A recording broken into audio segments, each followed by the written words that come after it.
자, 제가 이번에 가지고 온 종목은 셀트리온을 가지고 왔습니다. 일단 셀트리온 바닥에서 어느 정도 올라와 준 모습이 보여지고 있죠. 자, 그랬을 때 여기에서 우리가 봐야 되는 가장 중요한 핵심 내용이 어떤 것이 있는지 하나씩 살펴보는 시간을 갖도록 하겠습니다.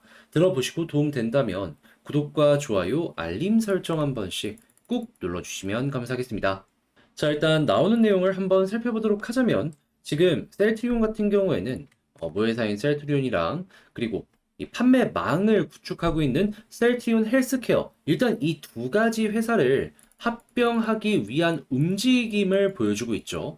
제약도 여기에 이제 나중에는 끼어들 것이다라고 생각을 할 수 있는데 시가총액 높은 두 개 먼저 진행을 하는 것이다 보니까 일단 파급이 이쪽이 훨씬 더 클 것이다 라고 생각을 하시면서 접근을 하시면 좋을 것 같은데요. 근데 이게 정말 괜찮은 시너지가 날 수도 있다라고 생각이 들어요. 어떤 이유 때문이냐면 일단 첫 번째 같은 경우에 올해 하반기에 어떤 게 예정이 되어 있죠? 유플라이마 같은 경우에는 막 인상적인 모습이 아직까지 안 보여진다라고 하더라도 하반기에 미국에서 승인이 날 램시마는 조금 느낌이 다르거든요.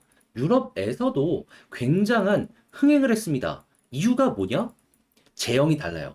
주사기로 해가지고 편의성이 되게 좋다라고 합니다. 자, 그러면 이거는 미국에서도 이렇게 편의성 좋은 의약품이 없는 걸 생각을 하면은 잘 통할 가능성이 높을 것이다라고 생각할 수 있거든요. 그러면 판매망을 미국에서 이제 직판으로 구축하려는 헬스케어랑 셀트리온이랑 합병을 한다? 중간에 고정 비용이 없어진다라는 걸 생각을 하면은 어마어마한 수익 시너지가 나오지 않겠습니까? 원래도 매출이 많이 나오고 있었던 이유를 생각을 하면은 이 두 회사가 괜히 시가총액이 높았던 게 아니었다라는 거예요. 그래가지고 저는 개인적으로 제약이 여기에 안 끼더라도 외부에서 보는 평가는 이 헬스케어와 셀트리온의 합병만으로도 굉장히 눈이 높아지는 이런 상황이 오지 않을까 싶습니다.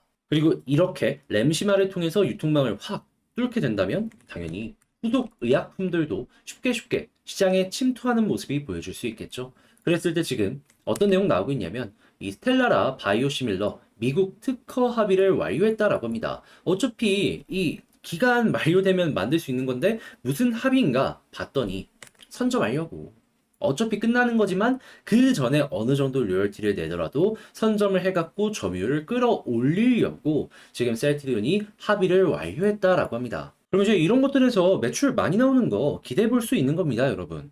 그러면 이러한 내용만 하더라도 평가를 계속해서 높일 수 있겠죠.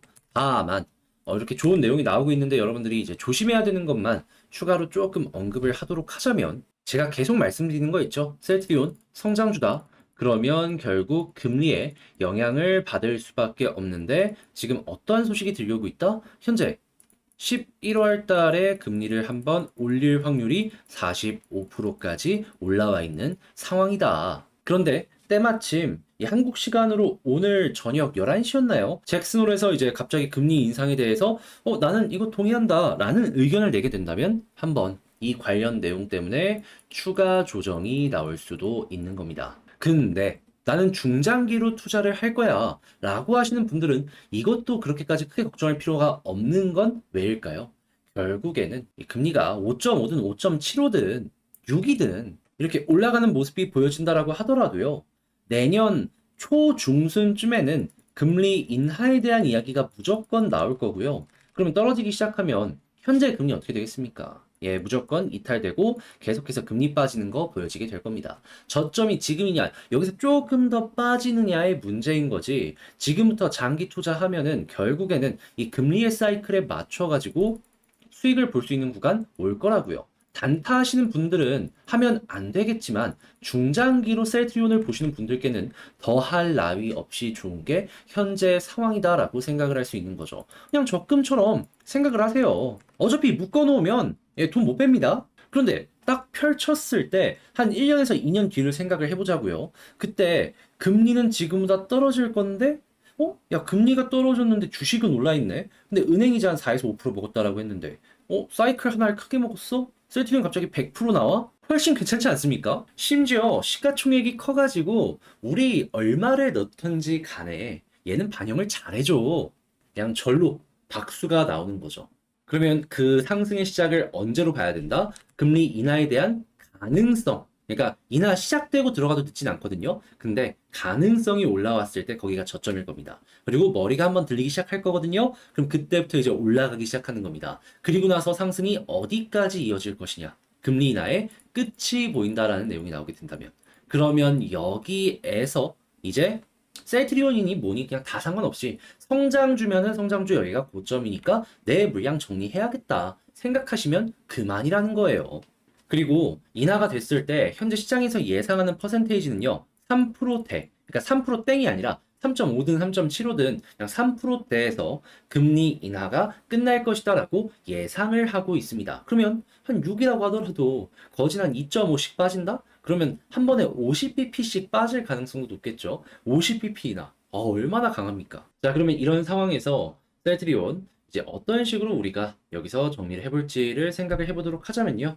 가격은 그냥 한 번 더 빠지는 모습 나올 수 있습니다. 하지만 난 여기에서 조금 중장기로 볼 생각이 있다. 그러면 빠지든 말든 그냥 월급처럼 모아가도 참 좋은 종목이다라고 볼 수 있고요.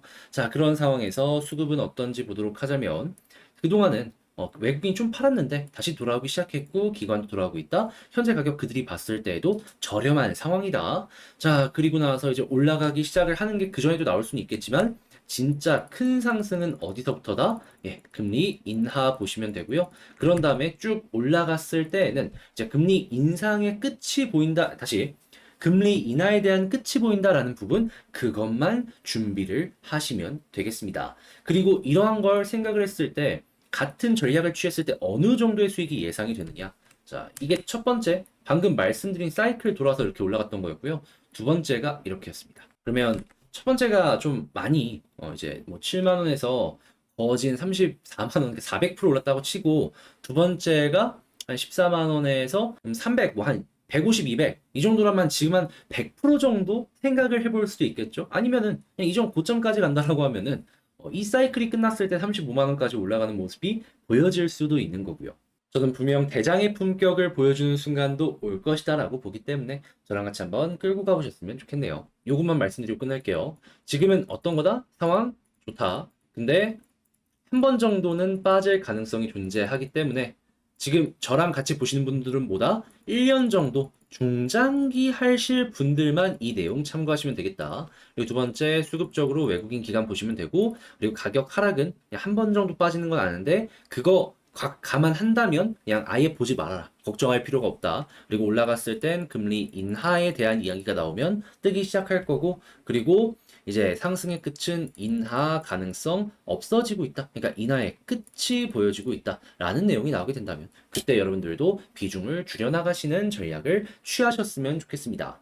자, 이렇게 셀트리온 맞춰봤고요. 여러분들께 제 영상이 도움이 되었다라고 생각을 하신다면 구독과 좋아요, 알림 설정 한 번씩 부탁드리고 그리고 멤버십과 제가 텔레그램 공부방에서 제가 보는 것들 안내드리고 있으니까 영상 소개란에 있는 링크 클릭하시고 입장을 하는 것도 한번 고려를 해보셨으면 좋겠습니다. 자, 그러면 전 다음에 더 좋은 영상으로 다시 인사드리도록 하고요. 이상 주식 정리해드리는 주정남이었습니다. 감사합니다.